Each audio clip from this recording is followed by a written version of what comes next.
Kłaniam się serdecznie i jakże uprzejmie.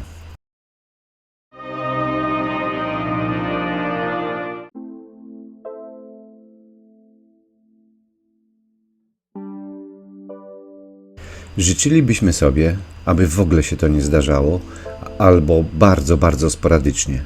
Ale niestety przy aktywnościach na świeżym powietrzu zdarzyć może się wypadek, kontuzja, jakiś uraz. Czasami zdarza się to, gdy jesteśmy na wyjeździe za granicą.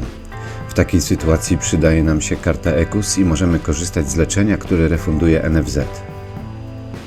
Najpierw sprawdzimy, jak EKUS działa w teorii. Potem popatrzymy, jakie są specyficzne regulacje dotyczące przypadków, które miały miejsce w Niemczech. Opowiem Wam również o moim przypadku w trakcie jazdy na rowerze.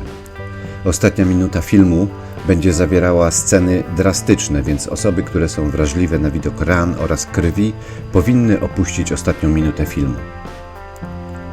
Dla tych, którzy mają już doświadczenie z korzystaniem z EKUS albo ci, którzy znają tę procedurę w teorii, nie znajdą tu nic nowego.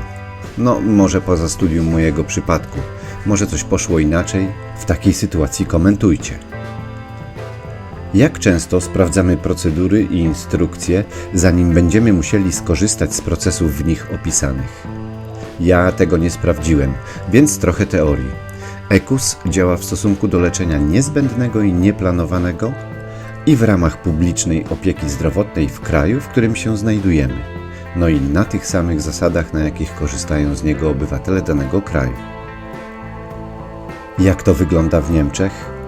Ponieważ musimy szukać publicznej służby zdrowia, taka tabliczka informacyjna o danym gabinecie lekarskim powinna zawierać słowo Kassenarzt lub Alle Kassen.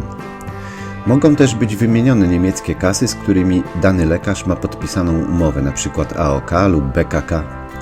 Więc mając otwartą ranę, trwający krwotok, bardzo ważne jest, żeby spojrzeć na tabliczkę informacyjną gabinetu lekarskiego i zobaczyć, czy jest tam jeden z tych napisów. Jeśli trafimy do prywatnego gabinetu lekarskiego, wtedy możliwość zwrotu kosztów również istnieje, ale podlega ona większym obostrzeniom i tylko do wysokości stawek, które obowiązują w Polsce. W takiej sytuacji najpierw musimy zapłacić, nie odbędzie się to bezgotówkowo i potem zwrócić się do NFZ o refundację poniesionych kosztów. Jak to wyglądało u mnie? Między godziną 17 a 18 zraniłem sobie dosyć mocno rękę. Zapytałem ludzi w wypożyczalni rowerów, do której go zwracałem, jakiego lekarza są w stanie polecić, żeby usunąć ciało obce wbite w dłoń. Wskazali mi takiego lekarza, który będzie w stanie udzielić mi o tej porze pomocy. Nie było konieczności wzywania pogotowia ratunkowego. Udałem się do gabinetu, zajęli się tam mną dobrze, natomiast oczywiście wcześniej nie sprawdzałem tych wszystkich procedur, nie popatrzyłem na tabliczkę gabinetu lekarskiego, czy jest to gabinet prywatny, czy ma umowy z kasami chorych. Tę część procedury poznałem dopiero później, gdyż lekarz poinformował, że EKUS u nich nie działa. Należność za usługi uregulowałem we własnym zakresie. Po powrocie do kraju złożyłem podanie do NFZ. Czekam teraz na rozpatrzenie decyzji i tu teraz taka uwaga. Jeżeli będziecie składać wniosek do NFZ-u, to zaznaczcie, że nie wiecie, czy dany gabinet jest prywatny, czy należy do publicznej służby zdrowia. Tak, jak pokazuję Wam to na formularzu wniosku do NFZ.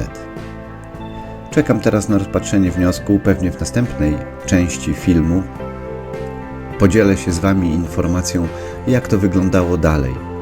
Jeżeli jesteście ciekawi, jakie poniosłem koszty na leczenie w Niemczech, to dajcie znać w komentarzach. Ja już dziękuję Wam za uwagę, do następnego razu zapraszam do komentowania, lajkowania, również subskrypcji. A teraz szczegóły dotyczące mojej kontuzji, tylko dla osób o mocnych nerwach i odpornych na widok ran. Materiały zawierają sceny drastyczne.